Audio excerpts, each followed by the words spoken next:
বাংলাদেশের বাজারে 20,000 টাকার মধ্যে সেরা স্মার্টফোন খুঁজছেন? তাহলে আজকের ভিডিওতে দেখুন 2024 সালে সেরা 3টি স্মার্টফোন। 3 নম্বরে আছে স্যামসাং গ্যালাক্সি A18।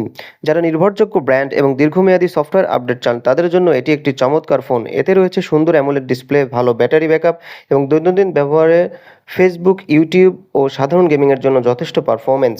2 নম্বরে আছে রিয়েলমি নার্জো 90 প্রো। গেমিং এবং পারফরমেন্সের কথা চিন্তা করলে এই ফোনটি দারুণ একটি পছন্দ। এতে রয়েছে 120 হার্টজের অ্যামোলেড ডিসপ্লে, শক্তিশালী প্রসেসর এবং দ্রুত চার্জিং সুবিধা। পাবজি, ফ্রি ফায়ার এবং কল অফ ডিউটি এর মতো গেম খেলার জন্য এটি বেশ উপযোগী। আর 1 নম্বরে রয়েছে ভিভো Y300 প্রো।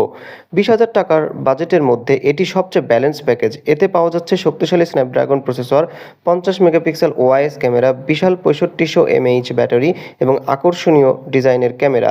ব্যাটারি ও পারফরমেন্স সব দিক থেকেই এটি অসাধারণ একটি অলরাউন্ডার স্মার্টফোন।